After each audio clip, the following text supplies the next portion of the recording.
about 90 minutes to reach their verdict. The father of the teenager who died in the crash betrayed little emotion, but his head sank.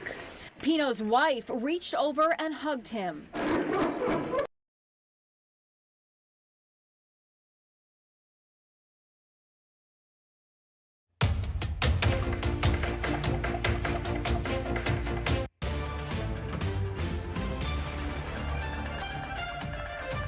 And we have some breaking news. The polls closed about 40 minutes ago in South Carolina in the primary runoff race. The Associated Press has seen enough.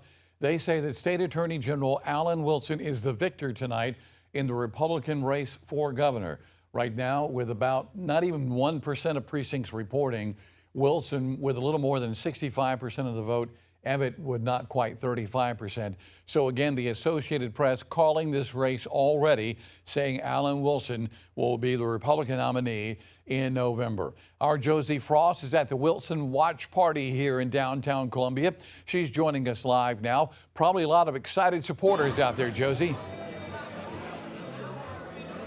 That's right, JR. And right now I am at the Marriott Hotel in downtown Columbia where, as you said, Alan Wilson is holding his watch party. And just sort of moments ago, people in the room found out, someone made an announcement that the AP has called the race for Alan Wilson. There is a lot of excitement. It is very high energy now. People have sort of started to flood this room. People with Alan Wilson stickers on their shirt. People from state government, different lawmakers are here, all here to support their candidate. Now, as we mentioned earlier, some background on Alan Wilson. He has been the serving attorney general, state's leader, many years. He's promised to focus on issues like crime and affordability, and has made promises to South Carolinians about lowering taxes. People here are very excited to see this happen. People are still kind of starting to pour in over the next couple minutes. Very excited to see Alan Wilson have this race be called for him. JR. Josie Frost at the Wilson Watch Party. No word yet on when the State Attorney General will come out and address supporters. He may be waiting for a few more numbers to come in because right now, as you can see, not even 0.5% of precincts reporting a 65, basically 66 to 34% advantage for the State Attorney General. The Associated Press calling him the winner tonight for November. Take a look at some other races of interest. The Attorney General's runoff race. This is again with less than 0.5% of precincts reported. Stumbo at 58%. Senator Goldfinch from the Low Country right at 42%. In the Ag Commissioner race, again, less than 0.5% of precincts reporting. Cody Simpson, 61%. Danny Ford Jr. right at 39%. And in the race for 2nd Congressional District, David Robinson, who was the party's nominee in the 2nd Congressional race back in 2024, looks like he could be on his way again. But again, this is very early. This is not even 1% of precincts reporting. He's got right at 60% of the vote so far. So once again, the breaking news at this hour, the Associated Press says Alan Wilson, the State Attorney General, defeats Lieutenant Governor Pamela Evett for the Republican nomination for governor. We're going to be back at 8 o'clock. We'll get some input from our political insiders. What does all this mean as we move forward to the November election? Be sure to stay with us. We'll be back a little later.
Welcome to Primary Runoff Night here on WLTX Plus. I'm Erica Glover. In just a moment, we are going to be checking in with JR. He is in our other studio with our panel of experts. They're going to be diving into all the details of tonight's runoff races and giving us their in-depth analysis. But first, we do want to talk about some of the key races that are all mapped out right behind me here. Let's begin for the runoff race for governor on the GOP side. We'll start there. And you can see now the Associated Press is calling this particular race. You can see that check mark. Alan Wilson, Attorney General Alan Wilson, is now taking home the GOP runoff race when it comes to the race for governor. Behind Alan Wilson is Pamela Evette at 35.1%. Pamela Evette is behind. So again, the Associated Press says that he is the winner here. And we're going to have some more details about this race with a live update in the field in just a moment. But let's also check in for the other races when it comes to Attorney General and the GOP runoff. You can see right now this race has not been called. David Stumbo at 54.2%, and then behind him, for right now at least, is Stephen Goldfinch at 45.8%. Again, that is the Attorney General GOP runoff race, and right now we're not seeing all the votes coming in, but that's going to change, and we'll continue updating these numbers as we go on throughout this Tuesday evening and into the night. When it comes to Ag Commissioner GOP runoff, we have Cody Simpson right now at 62.1%, and then behind him, Danny Ford at 37.9%. And let's also check in here for Democratic U.S. House District 2 is what we're looking at. We have David Robinson right now at 59.8% and Zion Khalifa at 40.2%. But if we go back up here to governor, as we said, the Associated Press has now called this Alan Wilson at 64.9%. We want to check in right now because we have our reporters spread out across different areas, different watch parties. That way they can give us live updates and we can hear different speeches, victory speeches too. So we're going to check in right now with News 19's Josie Frost. She is set up. She's been there for hours. Josie, we know you were going to be hearing as soon as possible from Alan Wilson, but tell us about the atmosphere. What are you hearing and what are you seeing right there at Alan Wilson's watch party now that this race for governor on the GOP side is being called? Right, Erica. I am at Alan Wilson's watch party right now, and it is a very high energy atmosphere in here. This room is packed with Alan Wilson supporters that are very excited. We're all waiting to hear from Alan Wilson. We are waiting any moment to see if he's going to come out and speak to us. But as I mentioned, there are a ton of people here. There's been a lot of cheering, a lot of excitement. People say that they are shocked to see this race called this early, that they are so excited to hear from the presumptive candidate. Now, as we've been saying, a little background on Alan Wilson. He has been the Attorney General, the state's lead prosecutor for years. He promised to focus on issues like crime, cracking down on crime, fixing some affordability issues in South Carolina, lowering taxes. All of those have been his campaign promises. As we see, tonight's election was called very early, and just 2 weeks ago in the primary election, Wilson came in second to Pamela Evette, but they were right there neck and neck, and as the AP is calling, Wilson will pull ahead tonight. People are in, and we are waiting to hear if he's going to come out and speak to us in the next few minutes. Erica? So much for that update. We'll of course stand by so that we can hear what Alan Wilson has to say from the podium. We also, during Josie's live shot there, we showed you a live shot from Pamela Evette, and we're hopefully going to be hearing her come to the podium as well and address the crowd, her supporters who are out there joining her on this Tuesday evening. I do believe we're going to now check in with JR. He is joining us from our other studio, Studio B, and he has a panel of experts who are joining him. That way we can really dive into all of the results that we are seeing here. JR. Erica, thank you. Yeah, I'm being joined by Dr. Shannon Bridgman from USC, political science professor, John Parker, our Republican strategist, and Jim Felder, our Democratic strategist. All right, not even 30 minutes after the polls closed. Not even 30 minutes, John, before the polls closed. AP calls it for Wilson. Are you surprised by that? Not even slightly. Ultimately, again, General Wilson has put together a remarkable coalition. I feel very sorry for Mr. Felder here and the Democrats. They're in a rough position heading into November because, again, from the most moderate to the most conservative, there was a rallying behind Alan Wilson from the very start, night after the runoff. or into the beginning of this runoff, and we see a lot of energy and enthusiasm, not only for him in the runoff, but looking forward to November. You're looking forward to November, Mr. Felder? It's going to be a tough race, real tough. So it depends on who Johnson selects as his running mate.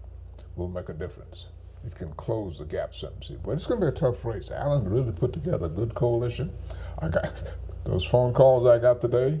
They wanted to vote for Allen Wilson. These were black folk also. Right. Yes. So what can you say? We'll talk more about the running mate aspect of this in a moment, but Shannon, let me get your reaction to all of this.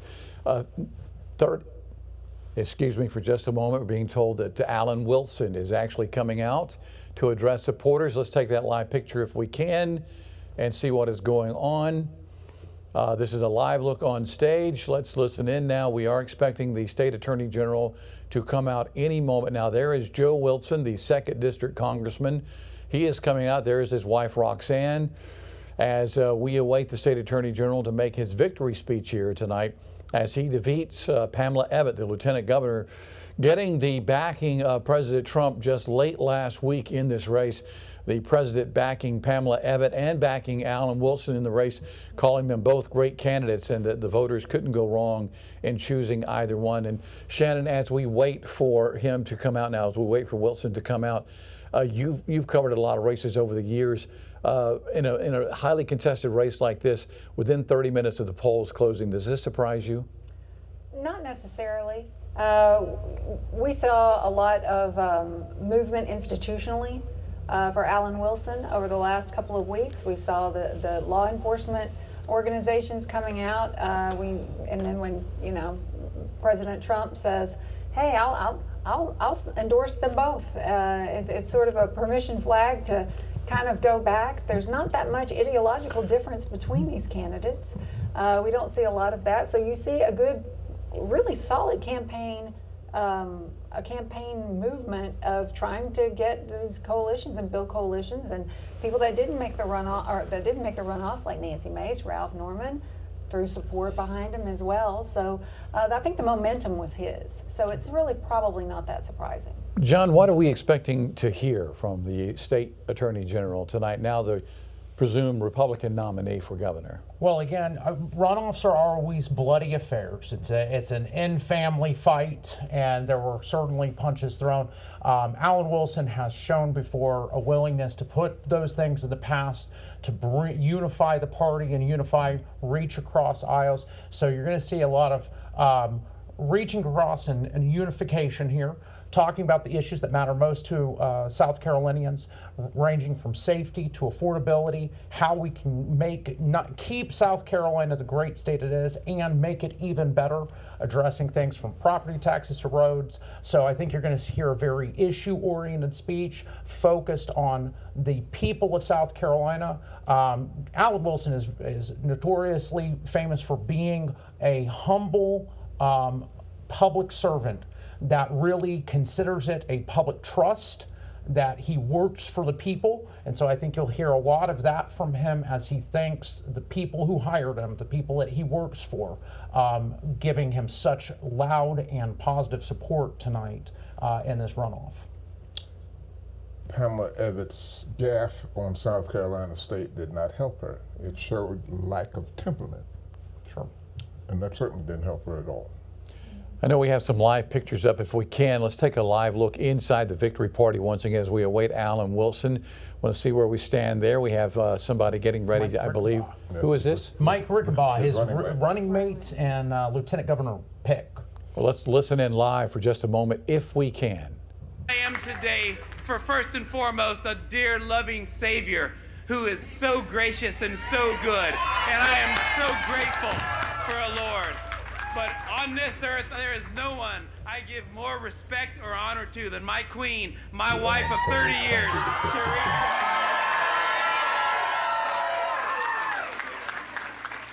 This is overwhelming. When Alan and I and Sharice and Jennifer started having this conversation, we knew we wanted a South Carolina that was more affordable for families, that was more profitable for businesses, and a government that was going to be more accountable to the citizens of South Carolina. And that's what we set out to do.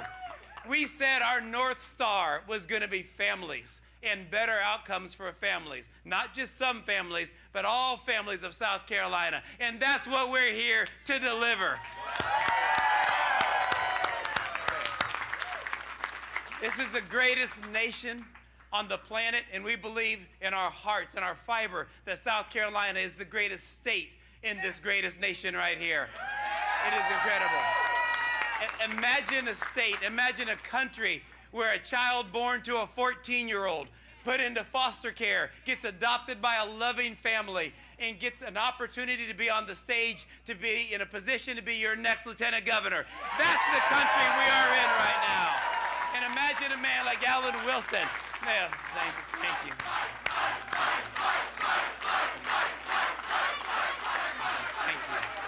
And imagine a man like Alan Wilson, who loses his father at a very young age, only to be adopted by a wonderful man like Joe Wilson. Give it up for Joe Wilson. That's right. That's right. This is a story of family and adoption and being grafted in and opportunities. And frankly, anything is possible in the state of South Carolina. And Alan Wilson is the man that's going to come to fruition right there. We couldn't do this without so many people being a part of this team. The volunteers, the donors, the voters, the folks who believed in our vision. In the darkest of nights and the highest of highs. These are tough races, but it is you. You are the ones that we put it all on the line for. And we are so grateful for this opportunity to be the next governor and lieutenant governor in the state of South Carolina. So without further ado, I say we start saying, Alan, Alan, Alan, Alan, Alan, Alan, Alan, Alan, Alan, Alan, Alan, Alan, Alan, Alan, Alan, Alan, Alan, Alan. Come on, Alan Wilson. Come on, where are you at?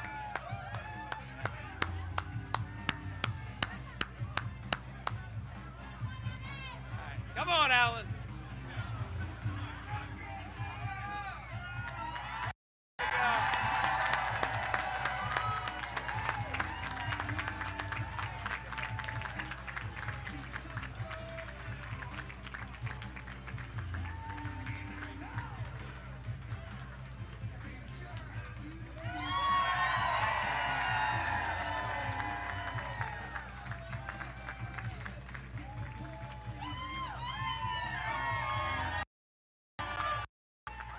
Are we having fun tonight?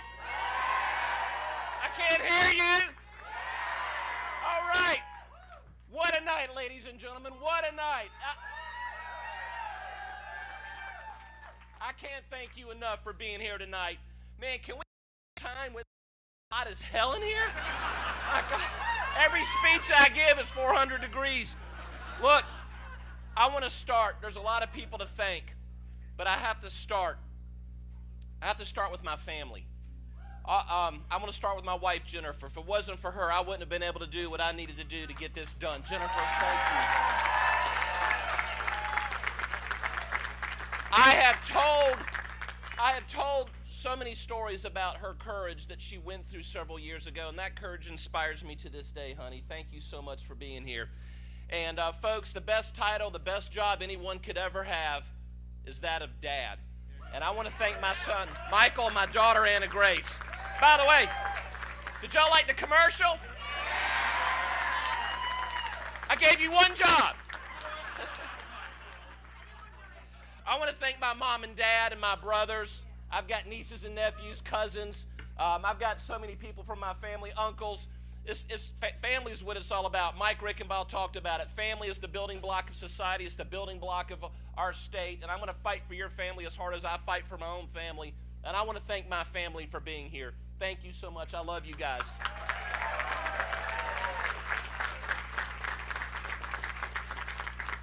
Real quick, they surprised me. I didn't know they were coming in, but I got another family. I got to work as Attorney General for the last 16 years. And I got to make some of the best friends of my life. And I want to thank the Attorney General of Arkansas, Tim Griffin, who was here. I don't know where Tim is standing, but he's over here waving at me. Attorney General Liz Murrill from Louisiana, and my dear friend Governor Jeff Landry from the great state of Louisiana. Aren't you like an emissary to like Greenland or something? Anyway, South Carolina. But folks, if I start doing the name thing, we'll be here all night. But I also want to talk about the Rickenbaws. Y'all heard me talk about what I went through to find a running mate. And I wanted somebody that was going to be a powerful, inspirational, aspirational leader, someone that would bring people together from our state, somebody that the kids could look up to, that would move South Carolina into the future. And I found that person, and I decided to make her husband my running mate.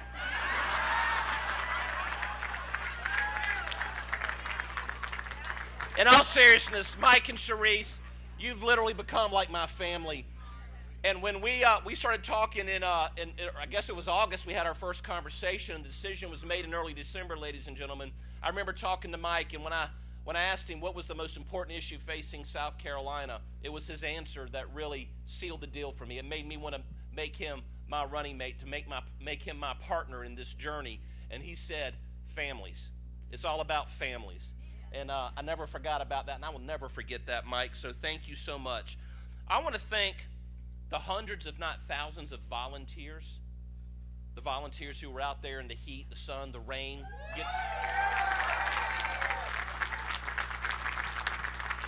You know, you were getting up when it was dark. You were going to bed when it was dark. Without you, I mean, this campaign wouldn't have gone as far as it did. I want to thank not just the volunteers, but the supporters, everyone out there, whether you just simply went and voted for me, or whether you were making calls, signing envelopes, whatever you did, you were as much a part of this victory as anybody, and I want to thank you from the bottom of my heart. I will never forget it. I will never forget it.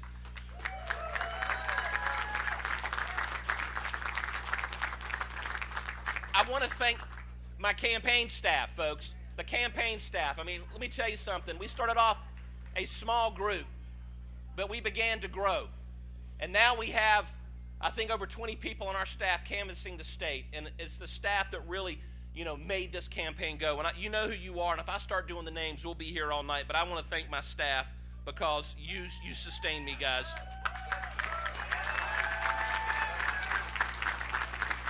We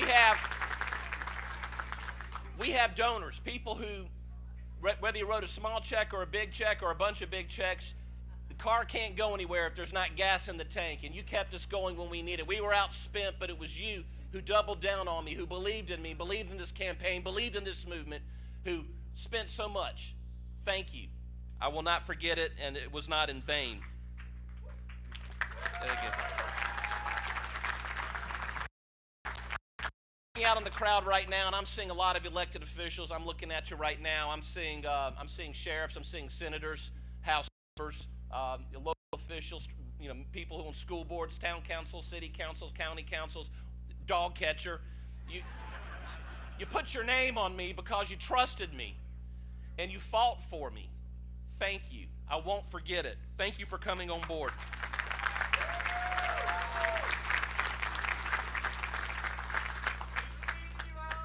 Thank you. I want to thank God. I know that seems cliche to thank God. I told you guys 2 weeks ago, and I'm going to tell you again tonight. This morning when I woke up, I prayed, and I didn't pray for a win. I prayed to be in God's will. And if God's will was for me to lose, I was praying that He would give me the grace to accept it. And if His will was for me to win, I would pray for the courage and the wisdom to do what needs to be done to lead this state into the future. And so I want to thank God. Folks, I want to also, a number of people ran for this race. There was a lot of competition over the last year, and I want to give a shout out because they didn't have to. But I want to thank Josh Kimbrell, who endorsed me before the primary even. Josh is a firebrand in the Senate. He's going to continue to help fight to move South Carolina forward, and I look forward to working with him. I want to thank Nancy.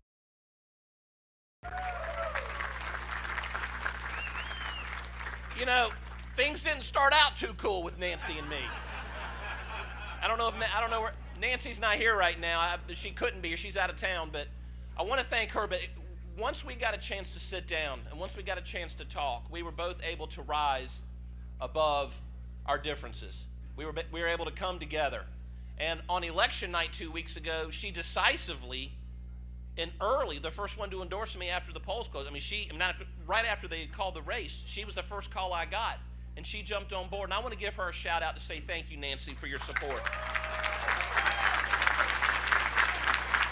I want to thank Ralph Norman. You know,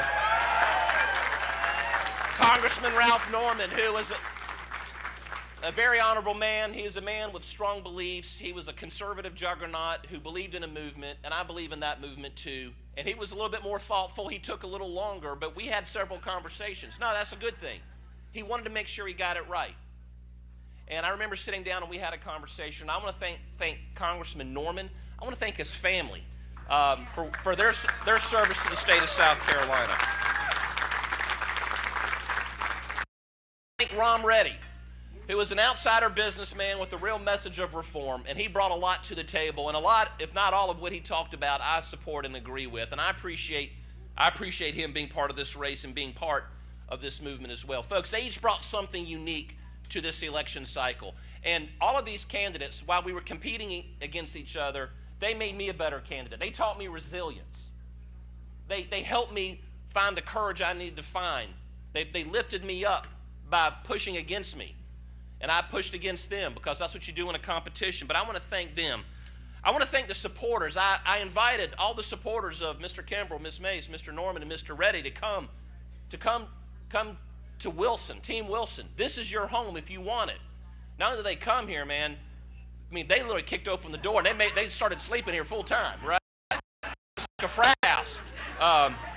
All over the state, people from these camps, they said, Alan, we're going to give you a chance, and we're going to choose to believe in you. And I want to thank the supporters from all of those camps who gave me the chance to represent you these last 2 weeks. I also want to thank Pamela Yvette. And like I said with the other, I would encourage you to applaud her.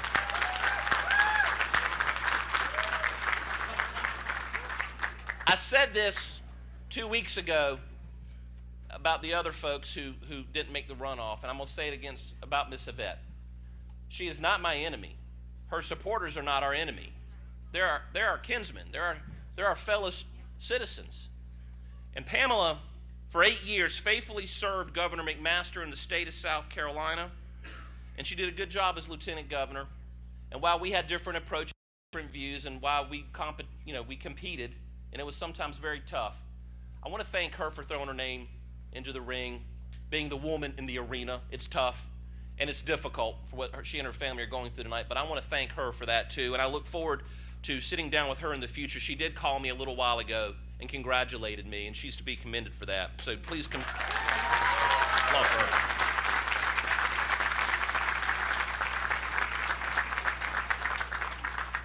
To all of the Yvette supporters out there, you fought hard for your candidate. You fought hard for her, and you're to be commended. I would ask that you give me the opportunity to fight for you as we go into the general election. Give me that opportunity, and I will fight as hard for you as you fought for her.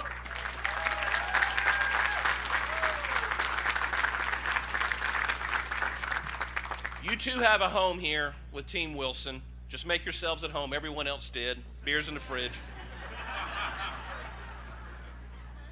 Folks, together, over the coming days and the coming weeks, we're going to unify. We need to unify. We can't focus on what divides us. We have to focus on what unites us.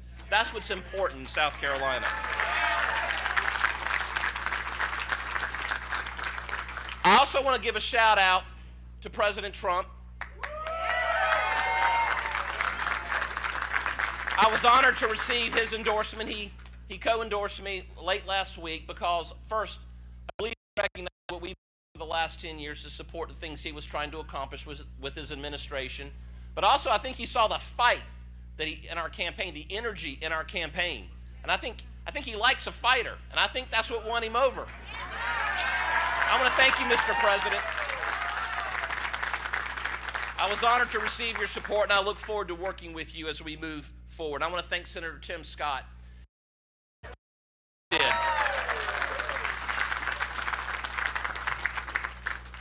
Ladies and gentlemen, I aspire not to be a transitional governor, but to be a transformational governor.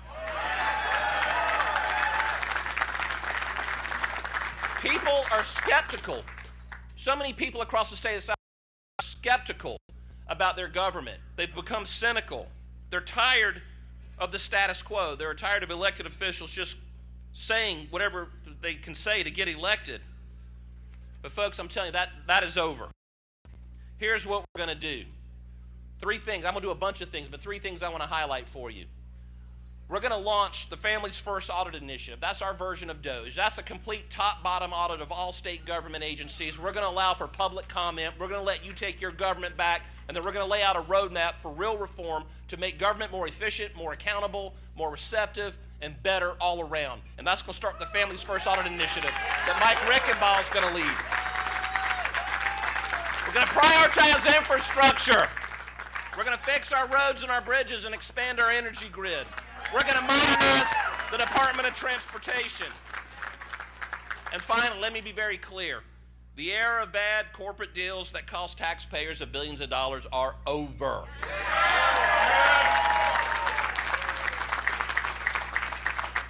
Ladies and gentlemen, you heard it on the video. I think Mike might have even referenced it, and I've been consistent in every speech. I've told my North Star, my true north, in everything that I seek to do.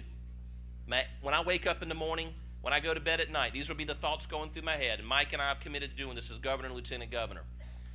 Our number 1 goal will be to make living and affordable for your families. To make our economy more profitable for your businesses. And to make our government more accountable to you. We're going to fight to eliminate the income tax, reduce your property taxes, DOGE, fraud, waste, and abuse from government, fix our crumbling roads and bridges, lower our utility rates, promote a kids first education agenda, reform our judicial selection process, and much, much more. It is coming. You have my word.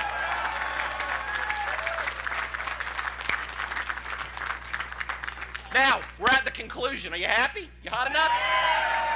We're at the end. We're at the end. Ladies and gentlemen, I made a pledge to all of you. I told you before that this is a job interview, and the office of governor to Alan Wilson. The office of governor belongs to the people of South Carolina. I will never forget that. The day that I don't act like that is the day I no longer deserve your support or your consideration. But I promise you this, I will never forget that I work for you, the people, and that I will be fighting for you, the people. So here, I will always, always put you first, you and your families first. I will always have the courage to fight, and I will always tell you the truth. So I want to say thank you to everyone who's in here sweating with me. I want to thank every single one of you out there who is watching this right now. Join the movement. It is real, and it is going to change South Carolina forever. I love you guys. God bless you. And the great state of South Carolina.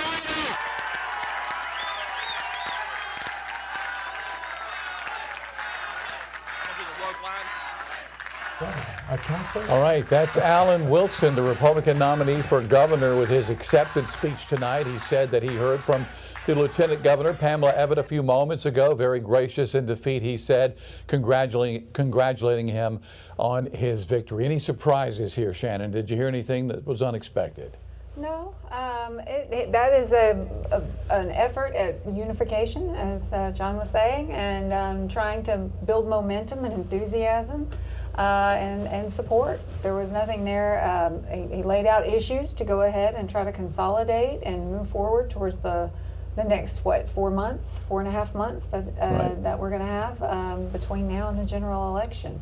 So enthusiastic and congratulated and kind of made peace there with the Lieutenant Governor, and I didn't expect anything else. John? It's classic Alan Wilson there. I felt like, he's one of the charming things about him is you kind of got a sense of the humor.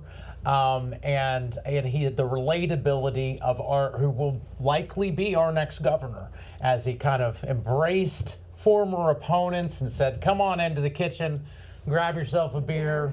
I mean, those type lines that just really make you feel like, hey, I could have a beer with this guy. And that's part of what made him so powerful and gave us this overwhelming, this may be a record victory for coming out of a primary in an open seat like this. So real classic Alan Wilson, reminding all the people, hey, this is a job interview, and boy, did they decide to hire him tonight. And Mr. Felder, I know come November, election night, we're going to either have a new governor with the last name of Son. Is it going to be Wilson or Johnson? And I know who you're saying it's going to be. It's going to be Johnson. I was impressed by Alan's acceptance. The fact that he says he's representing all of the people. We need to come together. I'm impressed with that. Now, come November, we've got a different story. We'll see what happens between the SONs and SON, Wilson and Johnson. Okay. Go ahead. So it's going to be a good race, I think. I think you're going to have a major turnout this time around, larger than we've had in a long time. Look at the racial makeup of both candidates, you know. Right. So that's going to be different. It's going to be different. We're definitely moving into a more diverse South Carolina.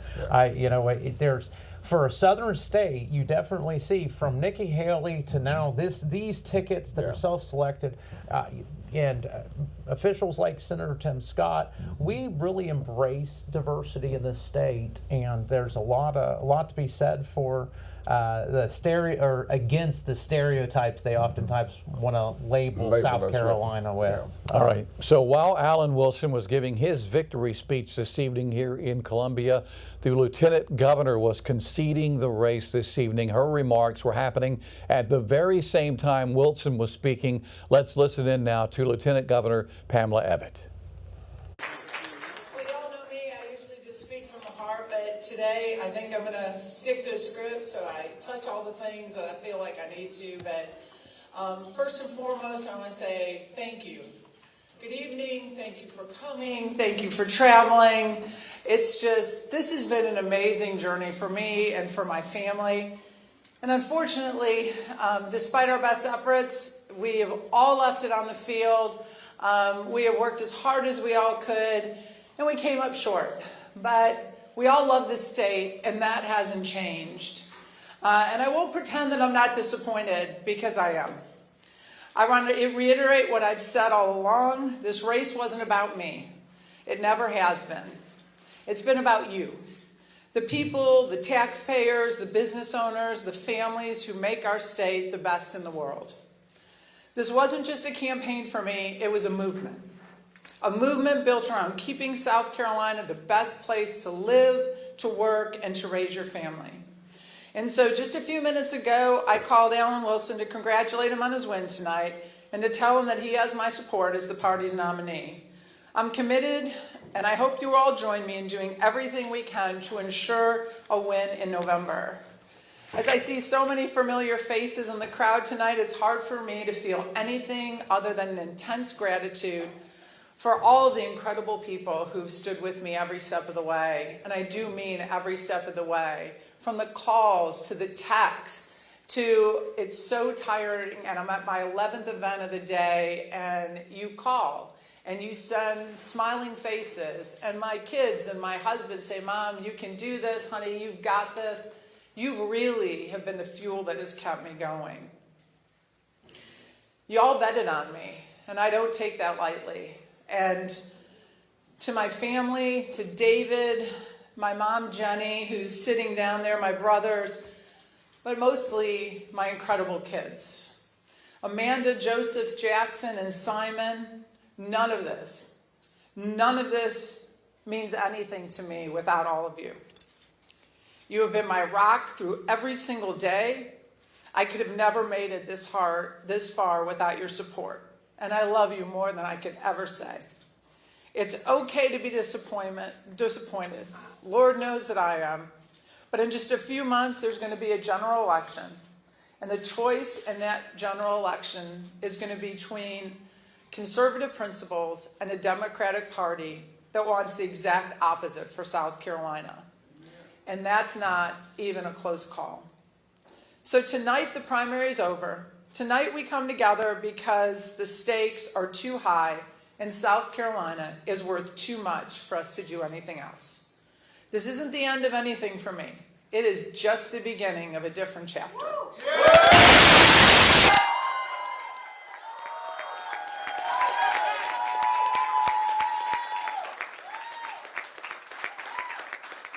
I'm still going to fight for the people of South Carolina every day.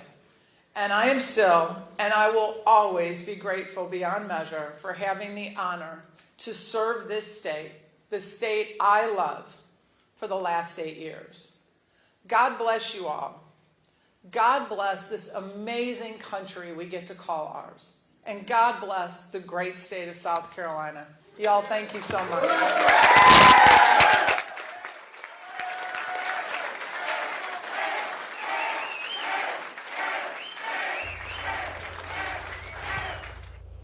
All right, John Parker, those were prepared remarks tonight. Absolutely. She came out, she said what she needed to say and unify. You know, I've done and been with these candidates through these statewide campaigns. Truly, it is hard to wrap your brain around just how grueling it is, how difficult it is to travel around the state, the demanding hours.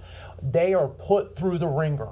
And to come out, that is very graceful for her to come out, prepared remarks or not, and immediately put those things to the side and say, hey, we've got a bigger objective come November, but man, it is tough. The toll it takes on these candidates and the sacrifice as they run for these positions is no joke. And Lieutenant Governor Evett certainly has been working very hard, and her team and volunteers for the past weeks and months. And she did what she had to do tonight. Shannon, I know polls are a snapshot in time, as they say, but the polls consistently over the last few days had it 65-35 in Wilson's favor, and that's looking like where we're going to end up tonight.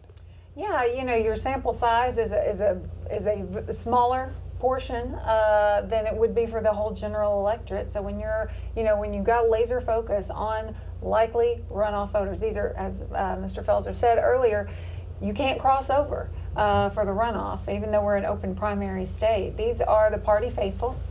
We know who many of them are, and we saw the momentum shift, and that those patterns held. So not too many surprises, but once that momentum shifted, it seemed to solidify around Alan Wilson. And you alluded to something that Mr. Felder said earlier this evening. You can mention that for those who missed it earlier. You were getting some phone calls today from some Democrats about crossing over and voting in the other primary, correct? Sure was. I got more than I expected. I figured I'd get a few, but gosh, it was in the 50s. I started taking score after a while of people who really wanted to vote for Alan. And I'm talking about black Democrats, some white Democrats also, who just didn't understand the process, that you can't, if you voted in the Democratic primary, you can't switch over in the runoff. But she did a good job of expressing herself, prepared remarks, but she doesn't know the history of South Carolina. She should have studied that a little bit more. I can't forgive her for the South Carolina state situation. And that still is in my mind, it's in a lot of other folks' mind, in particular people who had a relationship with that institution.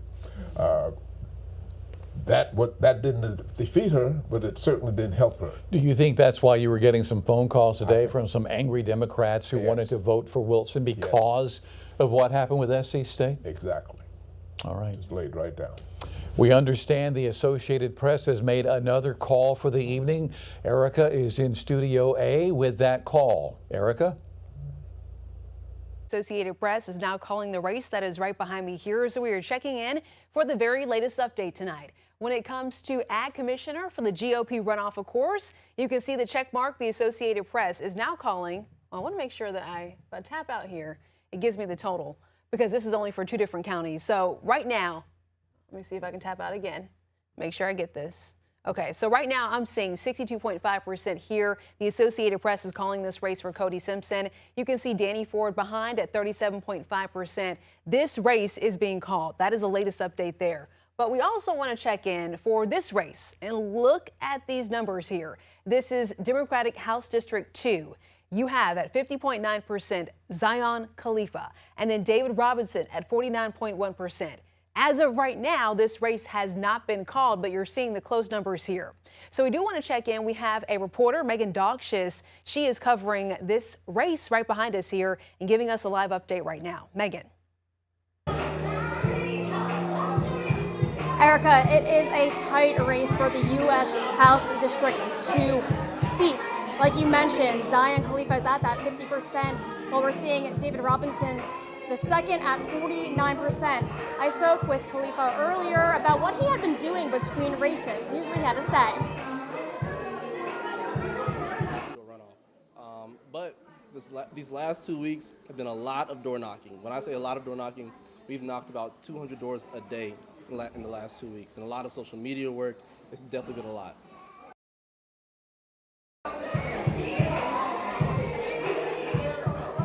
The winner of this race will run against the incumbent Joe Wilson, who has held that seat for 25 years.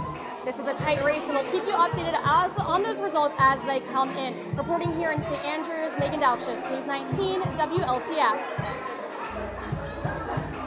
All right, Megan, thank you so very much. Does it surprise you, John, with the number of votes? I think 20% of the vote is counted in the 2nd Congressional District. On the Democrat side, the winner gets to face Joe Wilson in November, and what, about 2,000 votes have been cast? 2,000 votes cast. So we're looking at maybe 10,000 votes that are going to end up being cast tonight or in this runoff. And it does definitely suggest that there is a lot more excitement in the Republican Party behind Joe Wilson than there is maybe in the Democratic Party to get rid of Joe Wilson, at least to me. But a tight race, very tight race. So we'll see how it goes. And the last time it was, this is a repeat for Robinson, right? He was the nominee 2 years ago, and he got 41% of the vote, I believe. It was like 60-40, somewhere in that ballpark, if I remember correctly, right? Are you surprised by the low turnout in the 2nd Congressional District? I really am. I think that what happened here was that since Joe didn't have opposition, that cut down on the number of people who would even consider that race. And even though it was a Democratic runoff, what can we say? But Shannon, in all fairness, it is very hard to get people to go back to the ballot box 2 weeks later. It is. We see the law is weird. There's a sweet spot, right? If you wait 60 days between a primary and a runoff, you're going to see a lot of attrition. But this is June.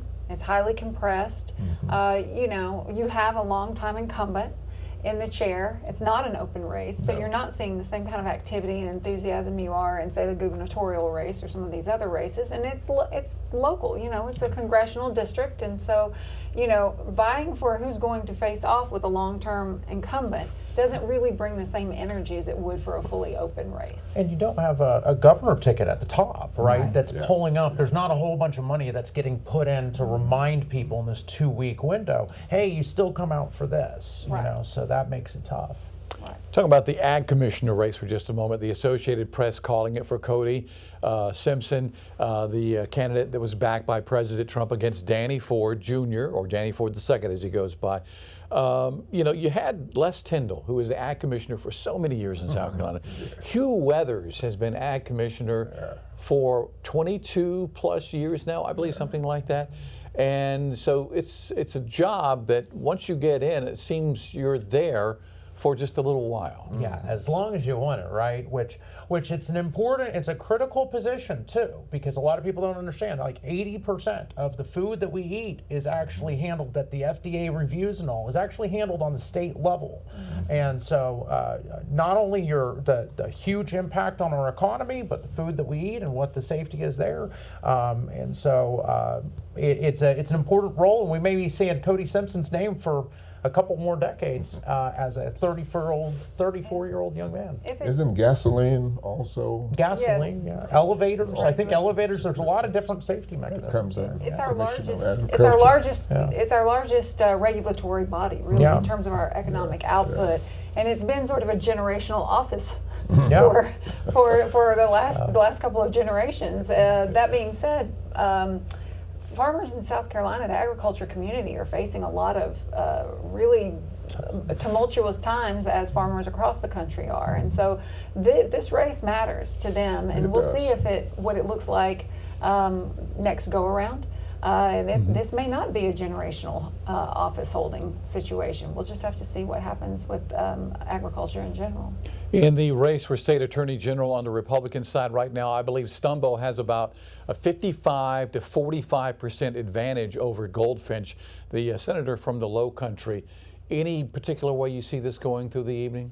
We've been seeing a consistent 10-point lead through the night. A lot of the polling leading up showed about 9-10 points between the two candidates. It is increasingly looking like, as predicted a couple weeks ago, that David Stumbo was going to come out of this runoff on top, and so we'll see as the night carries on. But it does look like it's going to be David Stumbo, which the Attorney General's office is another one of those critical offices. I mean, it really has, people do not understand, life and death with the decision to prosecute, the decision to from business to people's livelihoods, so in crimes. All right, what we're going to do is take a quick break from our coverage. We will continue streaming the numbers for you both on air and online, but we will be back in about 14 minutes at the top of the hour at 9 o'clock. We'll have another live update on the primary runoff here in South Carolina.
Honestly, with 4 people running, I didn't see a way it wasn't going to a runoff. But these last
Hello, hello.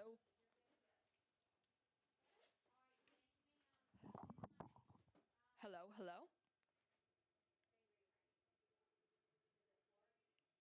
Still low.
Thank you for joining us here for special extended coverage of all things related to the primary runoff races. I'm Erica Glover. In just a moment, we are going to be checking in with JR and our panel of experts who are joining us to dive into all the details about the races. But right now, I'm standing in front of our storyteller. That's what we call this. And we're taking a much closer look at the numbers. That's because if you're just now joining us and you're trying to get a quick update as to what exactly has happened so far in the night, here is a look at the numbers in more detail. So we do know the Associated Press has called this race when it comes to the GOP runoff race for governor of South Carolina. Alan Wilson taking the win at 67.5%. Pamela Evett behind at 32.5%. And earlier tonight, we heard from Alan Wilson. He took to the podium thanking everyone for their support, talking about his goals for what's next, and also thanking folks for his service as 16 years as Attorney General here in South Carolina. We also heard from Pamela Evett. She did give her concession speech as well. Let's go ahead and go on down, though, to the race for Attorney General. This is another race that the Associated Press has also called. At 54.9%, David Stumbo taking home that win when it comes to the race for GOP runoff for Attorney General. Stephen Goldfinch right behind at 45.1%. We also want to check in for Ag Commissioner because we have an update here as well. The Associated Press calls this race. Cody Simpson coming in for the win at 62.5%, and then Danny Ford behind at 37.5%. And we'll also go to Democratic U.S. House District 2. This race not officially called, at least for right now. Zion Khalifa at 51.6%. David Robinson coming in behind at 48.4%. But again, this race has not been called. And our Megan Doxius was giving us updates live in the field, talking about how close this race was. So we'll definitely update you once the official Associated Press gives us the official answer as to who is winning and taking home this race. We also know that we have heard from folks, like I told you, we heard from Alan Wilson, we heard from Pamela Evett. So we're standing by to hear from any candidates who are now taking and saying thank you. So we'll have those updates for you as soon as they do go to the podium. We'll surely give you that update. Right now, though, let's go ahead and check in with JR Barry. He is in our other studio talking with our panel of experts who are responding, JR, to everything that's happening tonight. All right, Erica, there you go. Thank you so very much. I'm being joined by Dr. Shannon Bridgman, a political science professor at USC. John Parker is our Republican strategist tonight. Jim Felder is our Democratic strategist. All these key races are ending a little early tonight. There is that one second congressional race, Mr. Felder, that's still up in the air. About 30% of all precincts reporting, and only about 2,200 votes cast in that? That has to be somewhat of a disappointment for the Democrats tonight. It is. Deflated, I guess I would say, in many quarters. After Jermaine's winning, running away with it, I guess you would say, a lot of folks just say, well, that's it, it's over, and forget about the rest of the down tickets. But this year, the Democrats did file a candidate in almost every race, right, all the way down. And this is first that this has happened in a long time, you know. But I'm still disappointed with the turnout in this second congressional district race here between the two of them. While we have a moment, while we have you here, let's talk about something that you mentioned earlier. I want to dive into the lieutenant governor candidates here in the race for governor. John, the lieutenant governor candidate on the Republican side, tell me a little bit about him if you can. Mike Rickenbaugh, a fascinating individual, was a car dealer from Florence in the PD region, and was born to a 14-year-old high school student, was put up for adoption, originally planned to be aborted, was adopted by parents, becomes incredible success story, very focused around faith, family type issues. Of course, it's notable that he's African American, and so it's a black person on a ticket in South Carolina, which helps with reaching across the aisle in the general election. Again, a business person that brings that pro-business education into the forefront of the lieutenant governor's race, or the governor's race. It's also important to note that Alan Wilson and Mike Rickenbaugh has really developed quite a bond, and look like they're ready to work and campaign as a team going into November. And so that's he's a strong running mate. Let's talk about Johnson and his possible choice for a running mate. Mr. Felder, you're hearing some rumblings out there that he could pick a former Republican lawmaker. Who and why? That would give him balance as to offset what Alan has done with Rickenbacker. And that person, I understand very well, may be Katrina Shealy. Her name is floating around. I've gotten several calls on it earlier today. It shocked me also. And then there were those who said, well, she's a Republican. How can she run on this ticket? It doesn't matter. You know, it doesn't matter who you are, what party you are. If the governor nominee picks you, regardless of party, it's not illegal. Why would he pick Katrina Shealy, a Republican? Well, female votes and white votes could be a good balance, and that would give us a very interesting race for November in South Carolina. Shannon, your take on all of this. Does lieutenant governor, does the pick really matter when it comes to the race for governor? The more competitive the race, the more important the pick, obviously. Yeah. South Carolina is a little different than a lot of other states around the South. Most other states pick their lieutenant governors on the long ballot. They run independently in their own office. So this selection process is interesting. Throwing your weight behind someone for the primary, I mean, it almost mirrors our national executive process with the presidency. So, you know, picking a Republican, a white Republican woman, certainly not just helps with the demographics, but also the ideological moderation. If you've got people who are maybe this midterm cycle federally can trickle down to state influences. If you have a race and they're picking up national discontent, political moves of national discontent, and you've got someone who can moderate, that might be able to, you might be able to peel off some support there and make it a much more competitive race. So it can matter for sure. John, what are you hearing? Are you hearing anything about Katrina Shealy? Which we've seen Katrina alluding to potential runs in the future, so on and so forth. So it is fun to speculate.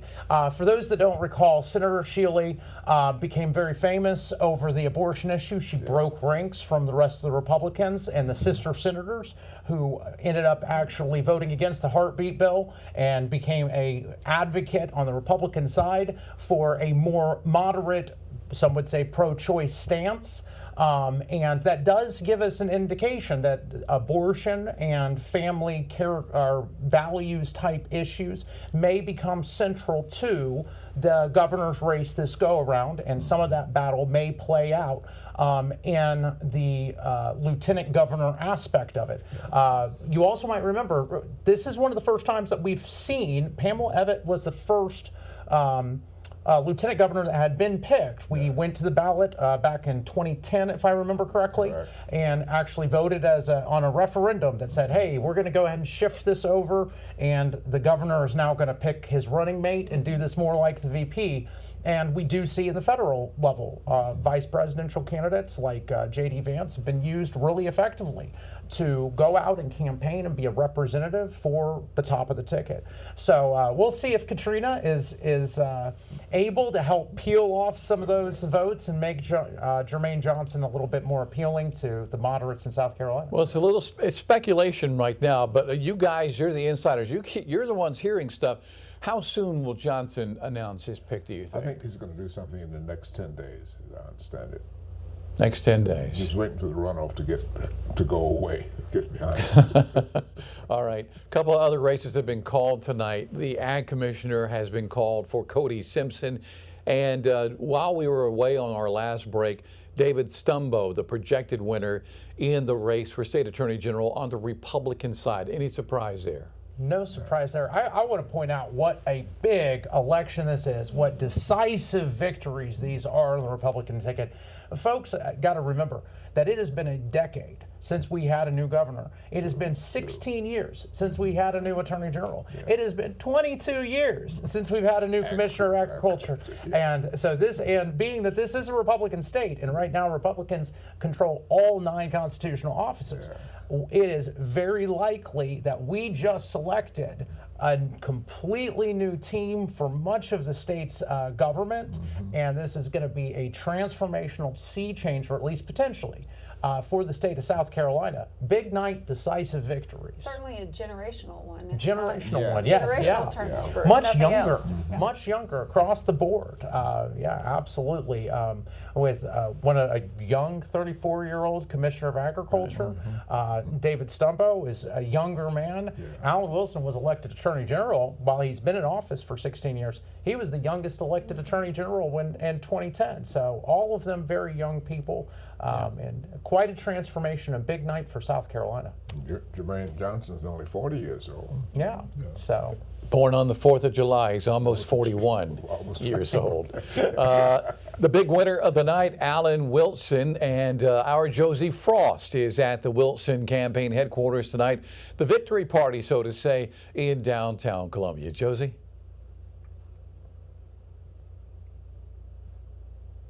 Hotel in Columbia, where Alan Wilson had his watch party, and he had supporters packing this room from all over. People here from state government, different legislators, friends and family of Alan Wilson, all here to support their candidate. Now, I was in this room the moment that the AP called the race for Alan Wilson. It was very high energy. There was some cheering. There was a lot of excitement. And we were also in the room when Alan Wilson did take the stage as soon as he knew that he was going to be the presumptive candidate for the Republican Party for governor. And he talked a little bit about some of the issues that he wants to focus on as governor. Now, he welcomes supporters that are people who voted for other candidates. He said he welcomes them to come to Team Wilson, and he wants to work for them as he goes into his term. He also talked about roads and infrastructure, wanting to really work on that in South Carolina. He talked about cutting back on wasteful taxpayer spending, making South Carolina more affordable, cutting income taxes and property taxes as he's touted before. Now, Wilson has been the AG for years, and he's served as the state's lead prosecutor. He's from Lexington County, and he's the son of Congressman Joe Wilson, who was here. Now, his running mate is Mike Rickenbach from Florence, South Carolina. He's currently a state senator and owns a car dealership. He says that they have worked as a great team so far, and they are excited to go into this election season further. Now, right now, he is headed into the general election in November, where he will face off against Representative Jermaine Johnson. Of course, whoever takes that win in November will be able to go on to become the next governor. And this is going to be a very consequential election, as we've mentioned before. It'll be succeeding Governor Henry McMaster, who has been in office for a decade. So it's going to be a major transitional period for South Carolina. JR. All right, our Josie Frost at the Wilson celebration this evening. We saw some video there. of the state attorney general and his lieutenant governor nominee making their way amongst the supporters there, celebrating the big victory tonight. While we have a moment, I know there's probably a ton of things that are going to be talked about between now and November. But Mr. Felder, what do you think some of the key issues will be as we move forward between Wilson and Johnson? It's going to be Medicaid, health issue. It's going to be infrastructure. Now Johnson is talking about the casinos. That's going to be a bout between the two of them.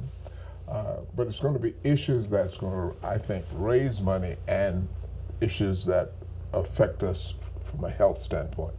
We've got a terrible health system going on in this state. The hospitals are closed. It's hard to get services. Medication goes up. So I would think Medicare is going to be an issue that we fought for. We tried to get Nikki Haley to do it. She would not do it. McMaster would not do it. But I think between Allen or Johnson, I think it's going to be a real issue this time again. John? I think affordability is going to be front and center. It's going to be about people's wallets. How do we address issues from the pump to the grocery store? We've seen with Alan Wilson that his focus on how do we lower property taxes, how do we get the economic engine of South Carolina in fourth gear, make sure that it is vibrant and we continue growing. I think that will ultimately be the central thing for the Alan Wilson campaign as we move forward, is how do we protect and help these South Carolina families that are struggling. He mentioned casinos with Johnson. Johnson's made it no secret he's a supporter of sports gambling in South Carolina and casinos popping up in South Carolina, something that Alan Wilson last week in the debate with Pamela Ebbett took a hardline stand against, correct? His policy on gambling is more nuanced for sure. At the end of the day, the economic driver of South Carolina doesn't need to come at a cost to South Carolina families. And I think that Alan Wilson is going to stand for the values that South Carolina has always stood for, and that we can get to a place where there's more money in people's wallets, and that we do that without hurting people at the same time and hurting families at the same time. Shannon, how do you see it shaping up between now and November? Well, I think there are affordability is going to be key. We've also got other things. We're the fastest growing state in the union. We are seeing the fastest rate of population growth. We're seeing sprawl and congestion in the low country, in the upstate, even here in the Midlands. And at the same time, our rural communities are really, have been in decline for quite a while in terms of demographics and economic opportunities. And so you've got different issues pushing and pulling. That being said, health care, access to care, the heartbeat bill and the issue of abortion is not gone by any means. So we've got some real animating issues that are affecting people in their everyday lives, and folks are plugged in. Folks are energetic, and they're paying attention this cycle. John, for the past 10 years under the leadership of Governor McMaster, we've heard that the state has prospered. Prosperity, the governor always says, we're going to do this, we're going to do that. But then you have a Republican candidate coming in and said, we need to do more, we need to do this, fix our roads. The roads are broken, or we need to, we're fixing roads between Columbia and Charleston, right? Ultimately, we can always do better. That's the thing. We should always be trying to do better. We clearly can see thousands of people. South Carolina is one of the fastest growing states in the country. We have a great economy. We've weathered some very difficult storms, but are we perfect? Can we do better? We've got major challenges on the horizon as well. And so how do we address issues like data centers and AI? How are we going to address like the drag of the national economy and the wars going on and so on at the pump? And so all of those things ultimately are things that we have to deal with. Do we keep the gas tax as high as it is right now under the conditions that we're in now that we have addressed some roads?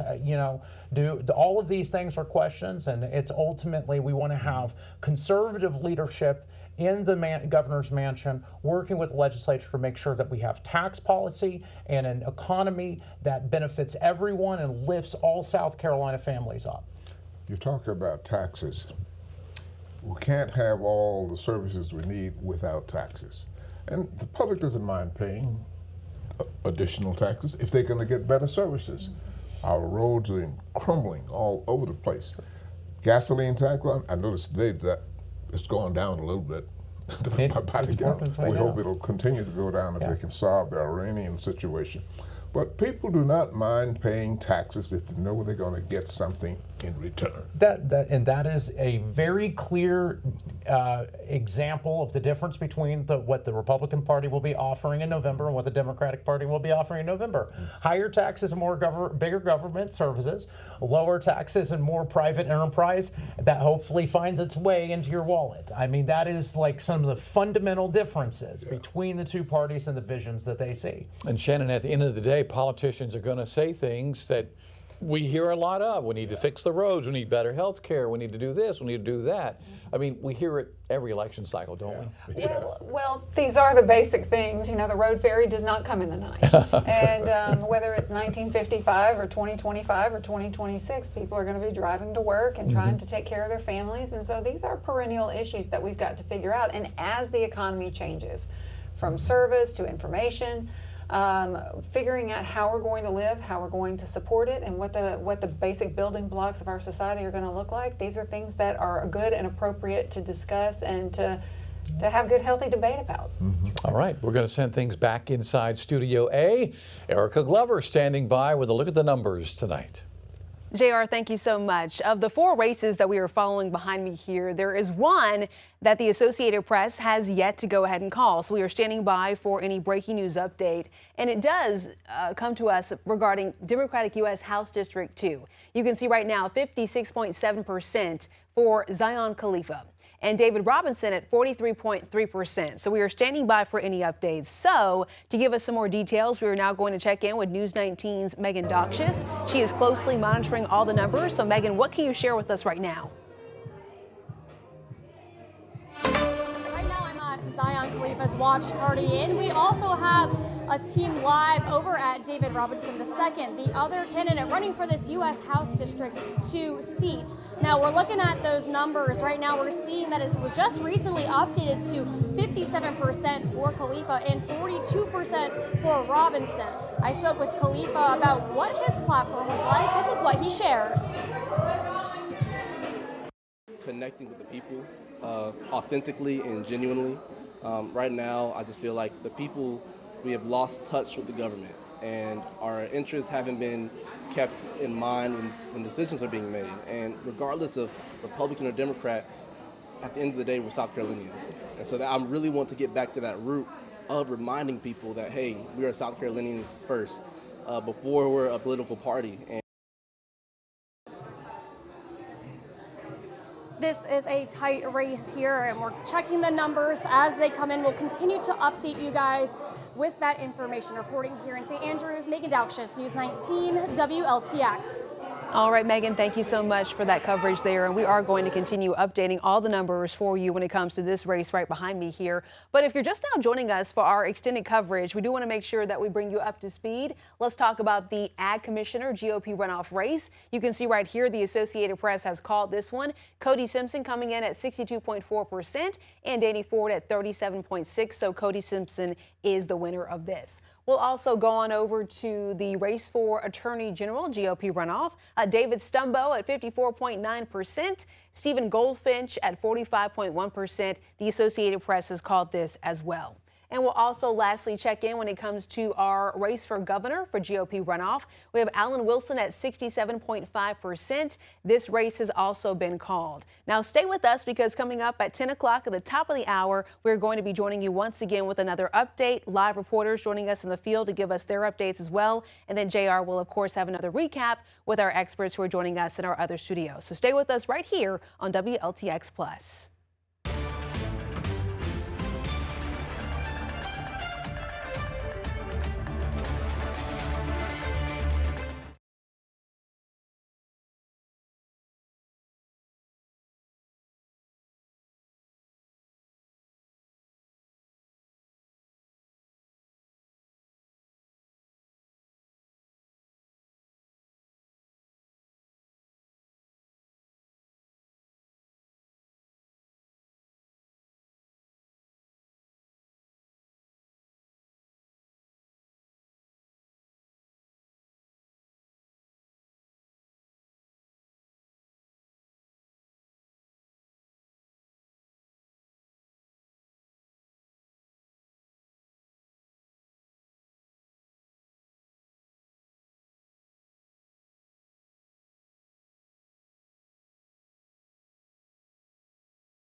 but also from she was handpicked.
Well, thank you.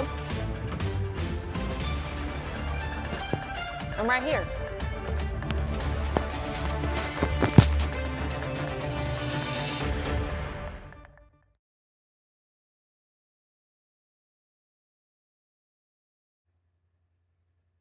Right now, we are talking about the races and want to let you know about one race that involves someone who is speaking right now. We are talking about David Robinson. We're going to go ahead and check in to hear what he is saying at the podium.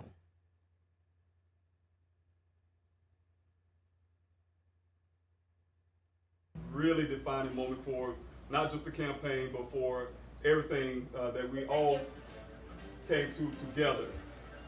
We're here together in one place, and I'm really grateful to have all the supporters, those who believe in this campaign, believe in this journey to bring us this far. But we get late into the night. I just want to, again, thank you all for coming out. We're going to wait on the results. We're going to find the results, and we're going to come out victorious on the other side. But I believe in one thing, in the people in the state of South Carolina. I believe that we need representation that matters to everyone. Is to fight for every person, every place, regardless of your party, your ideologies, and who, if you vote or not. You're part of this district, and I want to fight for you. So I want to say again, thank you so much for coming out here, being a part of this campaign. Thank you, and we will win victoriously. Thank you.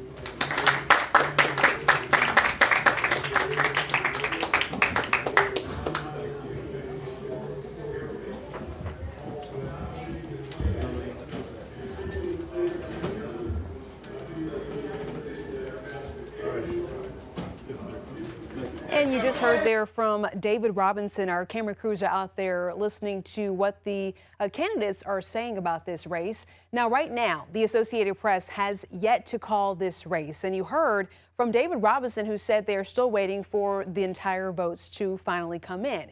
That is for U.S. House District 2. We are still waiting to figure out who is going to win this race. As of right now, though, you can see the look of the numbers. We have Zion Khalifa at 55.5%. The numbers just updated in real time. And then David Robinson at 44.5%. So again, our News 19 reporter Megan Doksha, she is closely out there in the field watching this race in real time. And then we're watching it here in the studio, making sure that we update these numbers as the votes continue coming in. So we'll be sure to update this story for you and this particular race as soon as we get some more details. If we go and check then, just if you're joining us right here on WLTX Plus for our extended coverage, want to let you know about the races that have been called. Okay, so when it comes to Ag Commissioner GOP runoff, we have Cody Simpson at 62.5% and Davey Ford at 37.5%.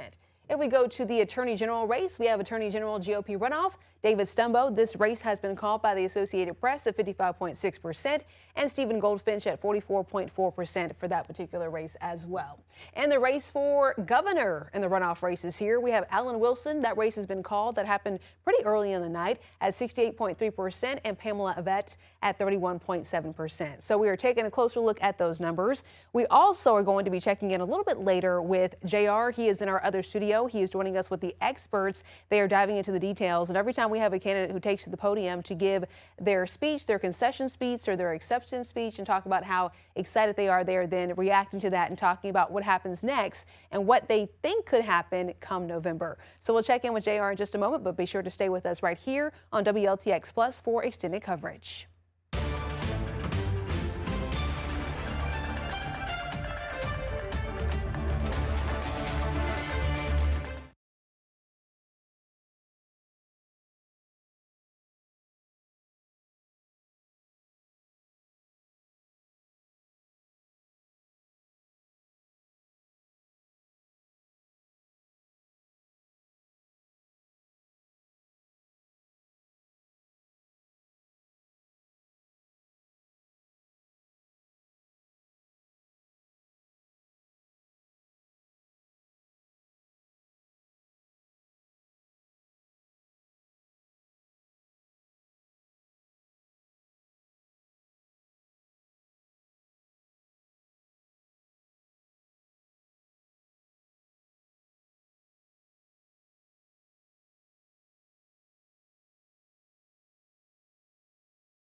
Welcome back to our extended coverage here on WLTX Plus. We are talking about everything when it comes to your runoff races. And right now we are talking about the race right behind us here because at least for right now, the Associated Press has not called the race for U.S. House District 2.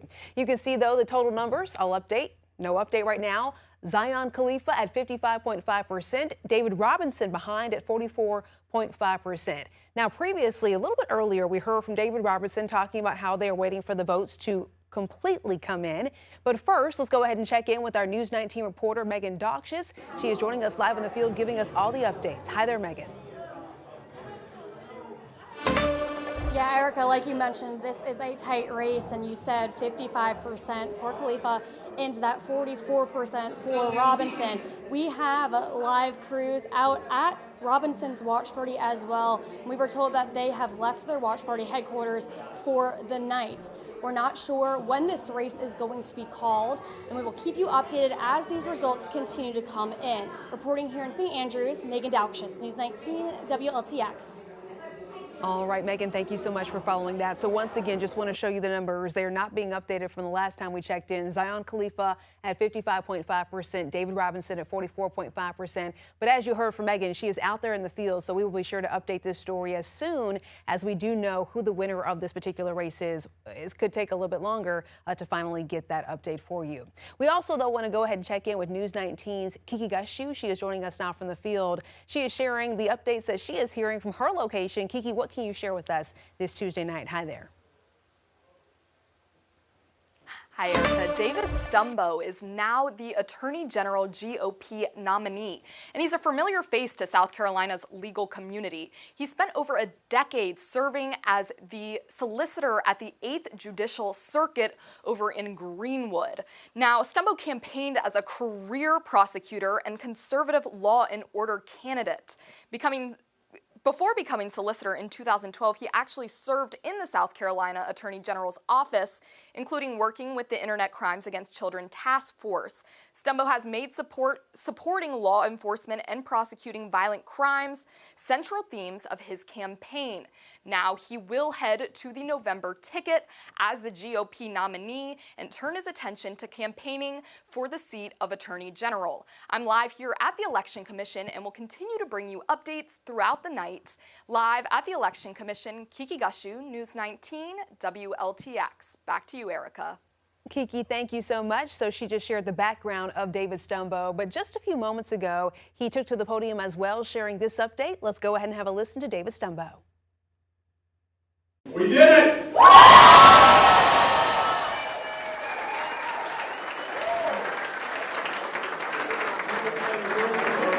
Beautiful faces here, people that I've known for so many years. Thank you all for coming tonight.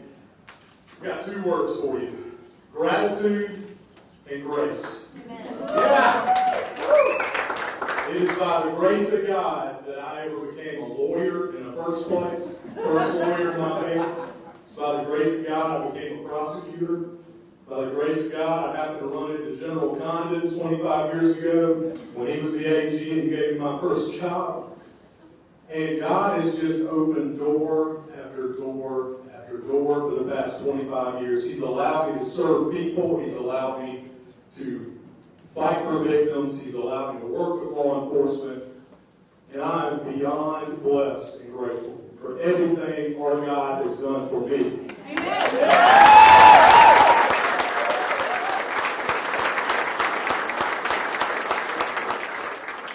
Especially felt that Saturday, y'all, and without going into a lot of detail, God needed to reset me on Saturday and make sure I knew going into this Tuesday what mattered most in life, and that was being a husband to this beautiful wife of mine of 27 years, Vanessa. Go give her a hand.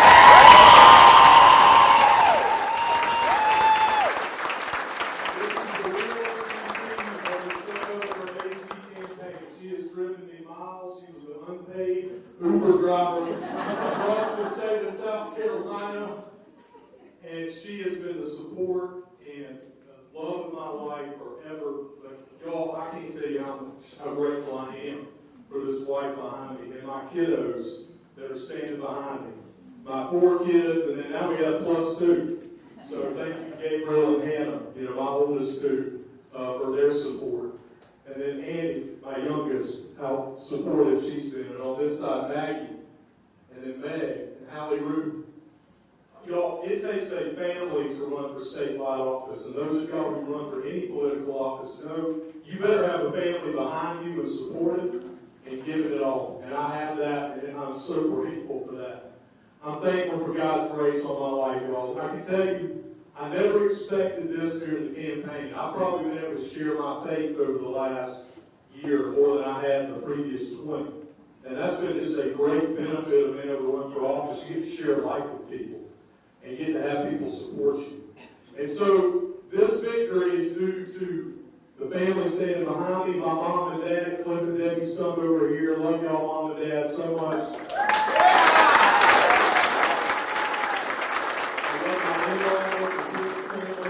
Family, and all my brothers, sisters-in-law, and my brothers and sisters who are here.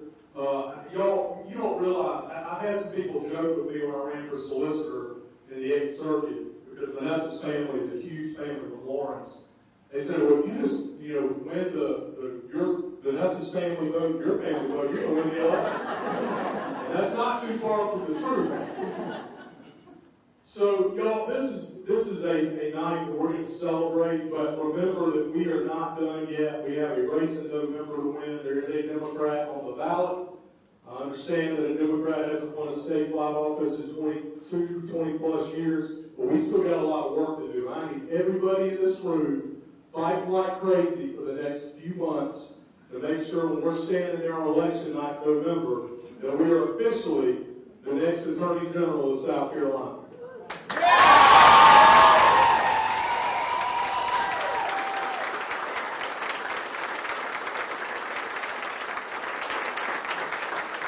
I was honored in this place, y'all, to have the support of law enforcement, and that made all the difference in the world. So all the sheriffs, I don't know if any of them are here tonight, because I haven't seen any of them tonight, but I was just with a lot of them in the past week doing this Ask a Sheriff and Ask a Solicitor tour.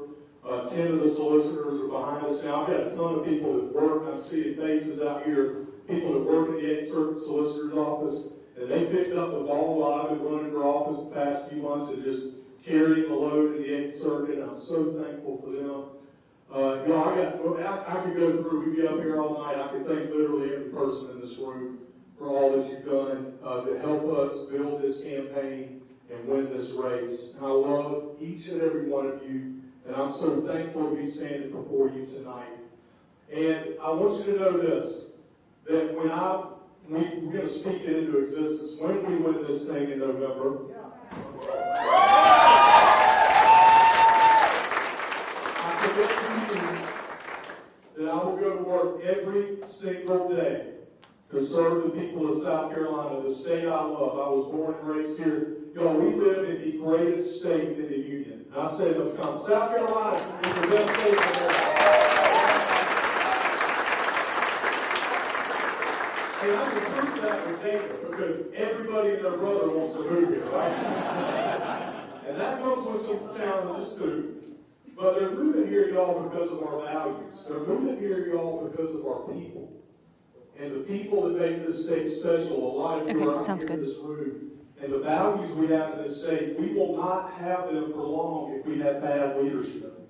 And so that's why Vanessa and I felt so compelled to run for this office. It wasn't that I didn't like what I currently did. I can promise you, and the guys in the room that work in the 8th Circuit with me know I love my job. But I felt so strongly, and Vanessa did too, that if we didn't have strong leadership in Columbia, fighting every day for conservative values and fighting for you, the people, then we could lose what makes this state special. We're not going to lose it, y'all. I promise you. We can go out there and fight like crazy for South Carolina.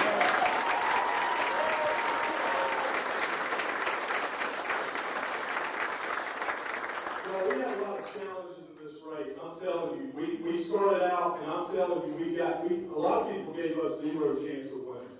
They said, oh, he's from a small circuit, he's from the small counties in the upstate. He doesn't have any money, like a lot of people do, just write checks to their campaign. There's no way he can win this.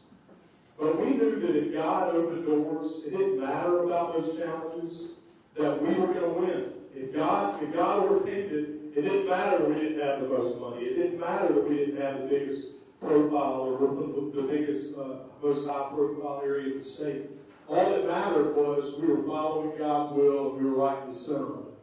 And that's the way we ran this race every day. Win, lose, or draw, we knew we were doing what God wanted us to do.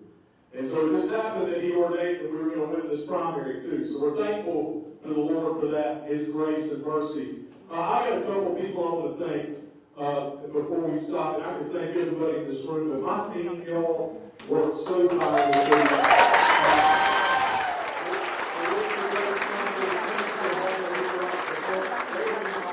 For the past several months, and organized my calendar and made sure I'm where I'm supposed to be. And they have worked their tails off to make sure we can win this race. And Lance Williams is here. He's with me tonight, crunching numbers in the back room. Lance is our my consultant, Lance Williams, and Michael Millet, who's down in Charleston tonight. But did a great job for us the whole campaign. I'm so thankful for that team. But y'all, at the end of the day, it's about y'all, our families that supported us and got us where we needed to be tonight. I can thank the mentors that I've had throughout my career. I've got a lot of people here that came up under me. Y'all listened to Micah a second ago, and there's tons of other guys that have worked the 8th Circuit, and I'm so blessed to have led them. But ultimately, the mentors in my career, like Attorney General Condon, who gave me my first job, Donnie Myers, who I missed the other night because I ended up in the hospital Saturday. He and Paula organized a party for me in Lexington. Donnie Myers and Paula Calhoun, and Donnie, I learned more from him and Rick Hubbard when I worked in Lexington than I could even imagine. That's what made me the trial lawyer that I became, the prosecutor. And the other AGs I've worked for, Government Master, I worked under him. Alan Wilson, who's probably going to be your next governor. I don't know if y'all heard that tonight, but he was great. So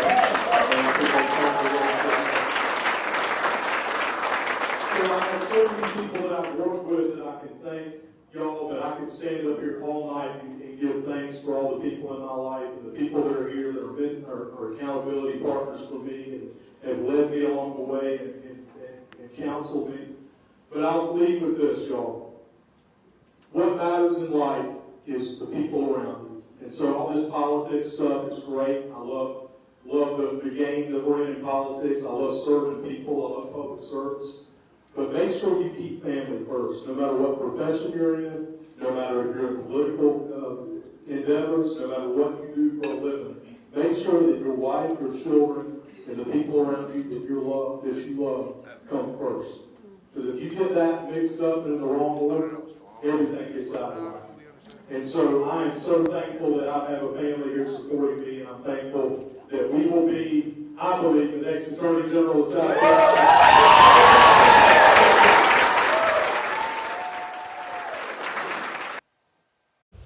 All right, there you have 8th Circuit Solicitor David Stumbo. Let me turn this down, live TV. 8th Circuit Solicitor David Stumbo winning the Republican nomination for State Attorney General. And we're going to be talking about that race and more. Let me just, one more little click here so we won't have some echo here on live TV.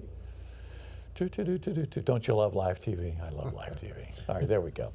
All right, our political insiders with us, Dr. Shannon Bridgman, the political science professor at USC, John Parker, our Republican strategist, and Jim Felder, our Democratic strategist. All right, the big race of the night, the South Carolina governor's race, the Republican nomination. Who wants to go first?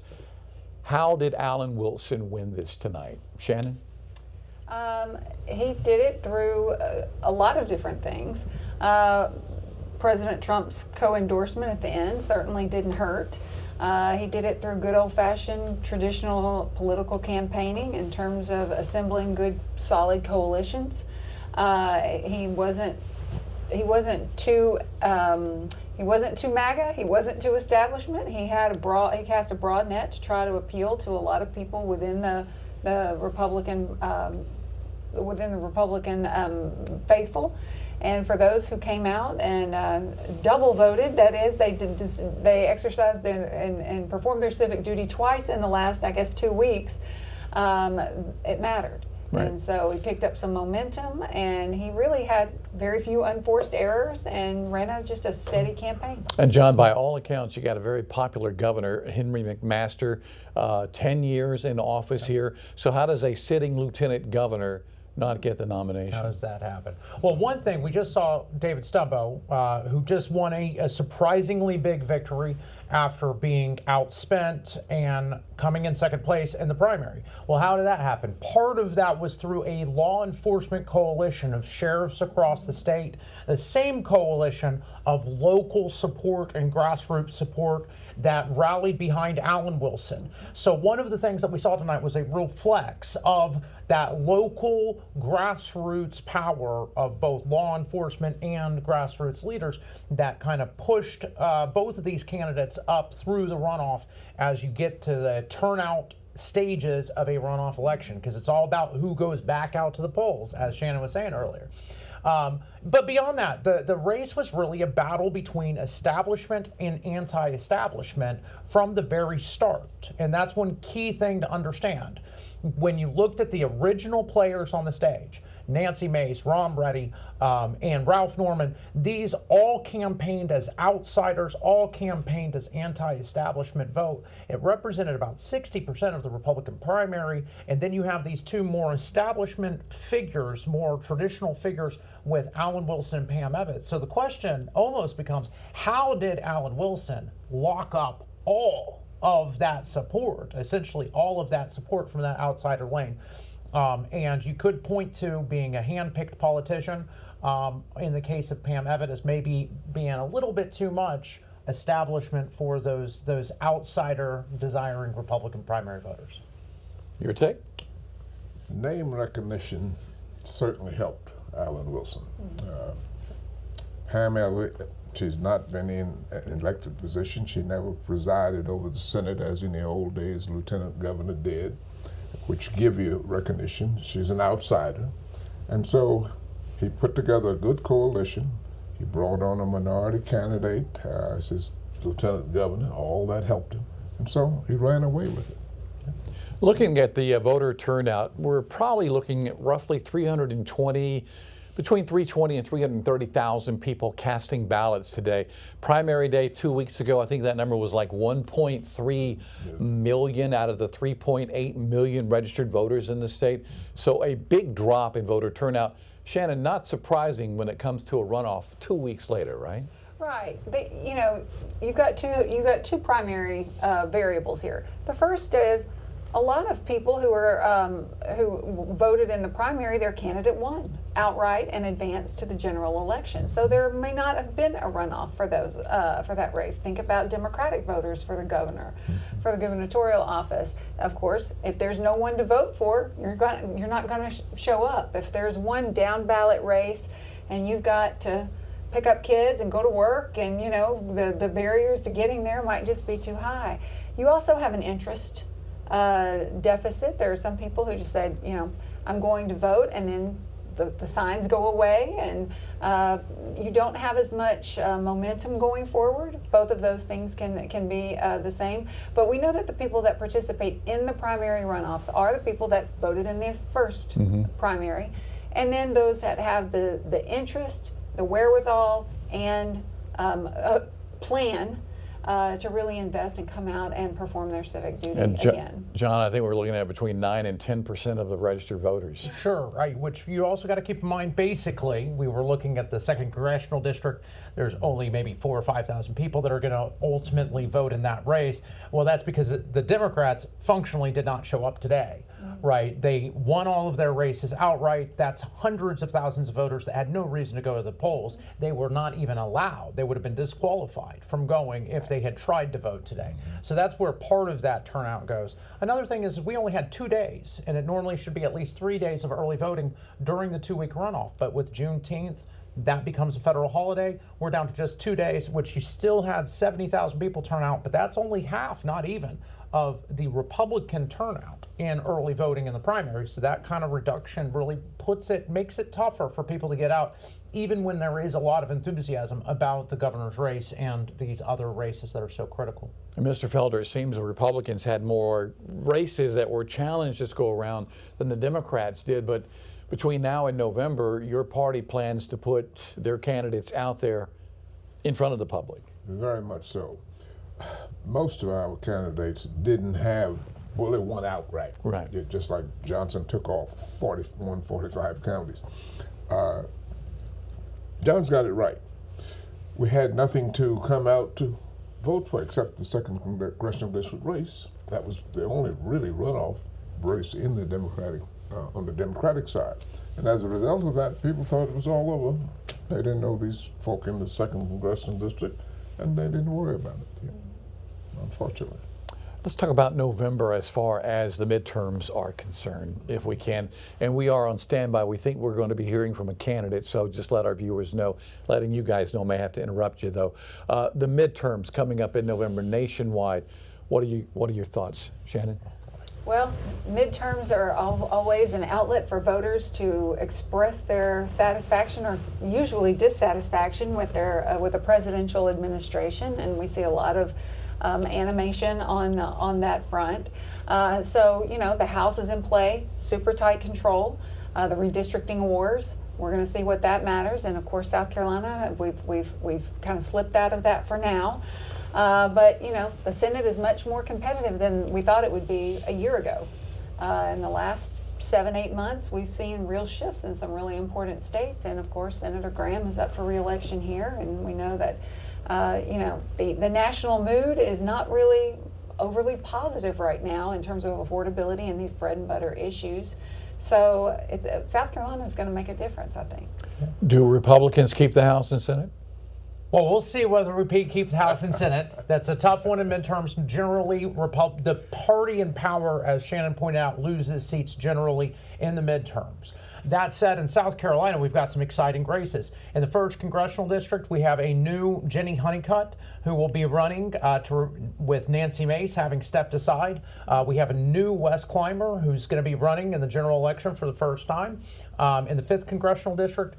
So we've got new, fresh congressional faces across South Carolina that are going to be coming into our delegation. I expect those to be, of course, competitive races. We're going to see Lindsey Graham get reelected, is my belief, here. And so, yeah. All right, I have to send things to Zion Khalifa. I believe he is getting ready to speak. The race has not been called yet, but let's take a live look if we can. I believe Khalifa is getting ready to speak to the supporters and the media. This campaign, let's take a listen. It's been, like y'all know, my favorite word, it's been a journey. It's been a journey. And it's bigger than me. You know, it's bigger than me. It's bigger than this one race. A lot rides on this election. And I'm glad that we've done what we needed to do. So the first thing I want to do is thank the voters. You know, without the voters, obviously we wouldn't be here. All right.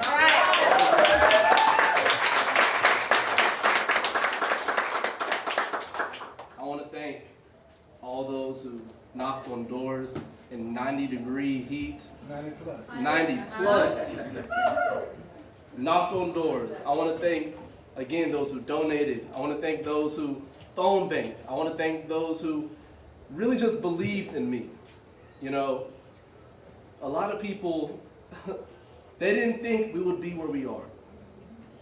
They didn't think that we would make it this far. They didn't think that, you know, a 25-year-old from Aiken that hopped in the race they didn't know. Until they started using words like, you know, he's impressive. You know?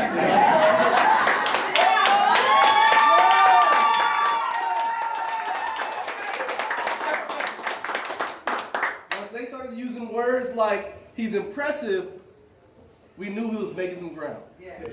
We knew we was really taking some steps that were necessary to be where we are right now.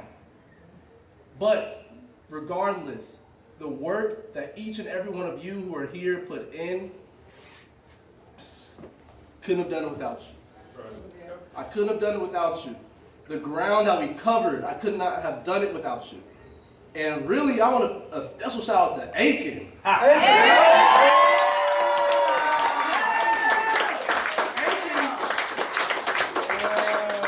Aiken, y'all stood y'all's ground tonight. You know, that's homegrown, so they already know. They know how we get down in Aiken. You know, that horse community, they saddled up, straight to the bowl.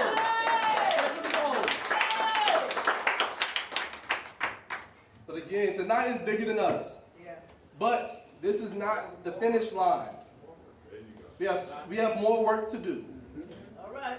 We have to take this momentum and keep moving and build it. We have to remember, this right here was done in 5 months. That's right. So imagine what we could do on the way to November. Come on.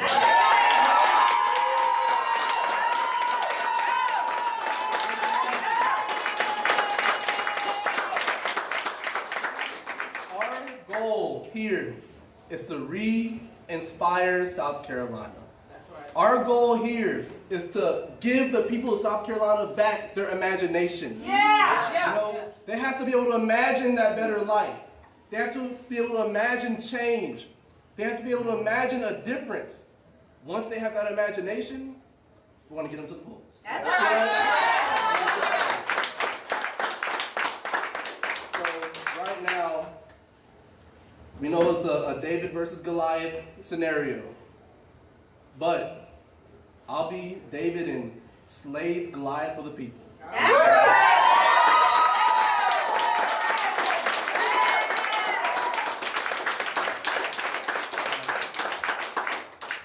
I want to give my kudos to David Robinson. He's done an excellent job. He's an excellent person, and I'm proud to have stood beside him on this stage. He's shown real grit through the process. He's always shown up. So I would never take away what he has done and what he has done before now to help us get to the point we're at now. That's right. Definitely.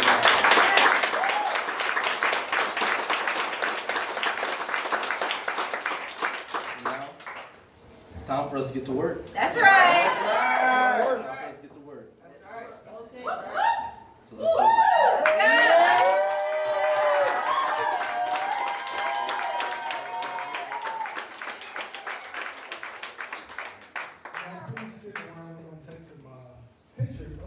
All right, so there you have Zion Khalifa declaring victory, basically, in the 2nd Congressional Democratic race, saying it's going to be David versus Goliath, him against Joe Wilson come November. But only 500 votes separate him and David Robinson, and there's still 7% of precincts out. The race has not been called just yet. But 25 years old, he said he is. Yes. That's impressive, right? 25 years old. It really is.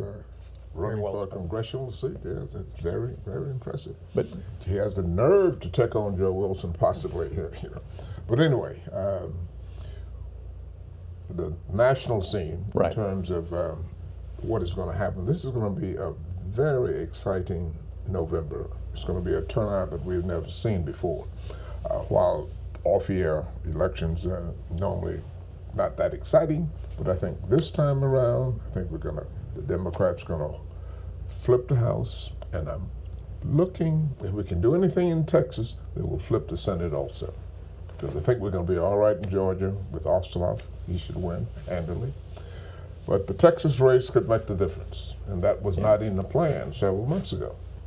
All right. So, Dr. Shannon Bridgman from USC, John Parker, and Jim Felder. Yes, thank you all very much for your time tonight, for your insight and your expertise. We appreciate it so much.